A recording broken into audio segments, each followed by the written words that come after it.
원칙적으로 기본적으로 이제 무죄를 주장하시는 분들의 합의는 저희는 일단 원칙적으로는 권하지 않습니다. 왜냐하면 뭐 합의금의 지급 여부가 뭐 실체관계, 무죄 여부하고 상관이 없는 게 원칙이지만 어차피 먼저 공정정대하게 판단하는 판사도 사람입니다. 그래서 이 판사님도 합의서를 보면 마음이 흔들릴 수가 있기 때문에 기본적으로는 합의를 권하지는 않습니다. 안녕하세요, 이상전 변호사입니다.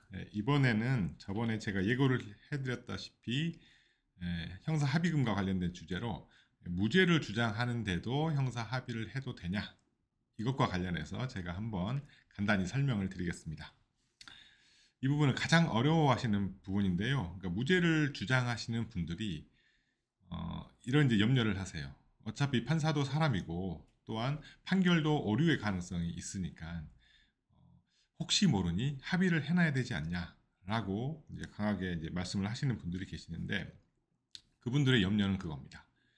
일반적으로 형사 합의라는 것은 자신의 잘못을 인정하는 전제가 깔려 있기 때문에 무죄를 주장하는데 형사 합의를 했다 그러면 재판부에서 합의했으면 잘못을 인정하는 거 아니야? 이런 예단을 갖기 때문에 형사 합의를 해야 될지 말아야 될지 염려가 많으시는 분들이 계셔서 한번 제가 설명을 드리겠습니다. 먼저 기본적으로 원칙적인 내용입니다. 형사 합의와 무죄와의 관계에 대해서 한번 설명을 드릴게요. 원칙적으로 형사 합의를 한다고 해서 반드시 유죄를 인정하는 것은 아닙니다. 우리 형사소송법상 무죄 추정의 원칙이 적용되고 있고, 형사재판은 이제 뭐 어떤 사건이 발생했을 때 그 이후에 그 사건의 실체를 판단하는, 실체를 파헤치는 과정이기 때문에 형사 합의에 의해서 그게 이제 흔들려서는 안 되죠. 그래서 원칙적으로는 형사 합의와 무죄는 특별한 관련이 없다라고 보시면 될 것 같습니다. 그런데 이제 실무를 한번 제가 설명을 드릴게요. 일단 이제 판사님들 생각이 중요하죠. 어차피 판단을 하는 것은 판사님들이기 때문에 현직 판사님이나 아니면 판사 출신 변호사님들이 어떤 말씀을 하시냐면, 무죄 주장하시면서 제발 합의서 좀 받아오지 마라 라고 말씀하시는 분들이 일부 계십니다.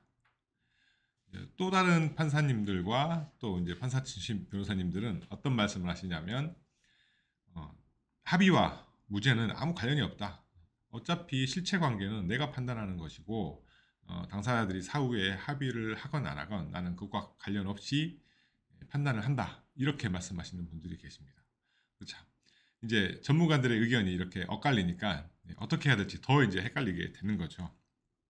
그래서 저희 사무실에서는 어떻게 하고 있는지 이제 저희 생각을 간단히 말씀드릴게요. 원칙적으로 기본적으로 이제 무죄를 주장하시는 분들의 합의는 저희는 일단 원칙적으로는 권하지 않습니다.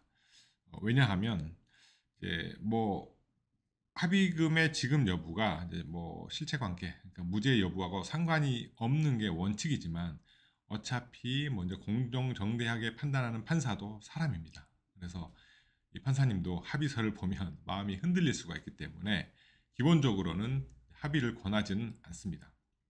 두 번째, 합의를 권하지 않는 이유는 변호사를 통해서 합의를 하시면 그것도 괜찮은데, 그렇지 않고 꼭 당사자분이 피해자분께 이제 다급한 마음에 전화를 하시거나 만나서 합의를 해달라고 막 이제 종용을 하시는 분들이 계십니다. 그렇게 종용하시면서 이런 말씀을 자꾸 하세요. 미안하다. 그때 내가 왜 그랬는지 모르겠다. 잘못했다.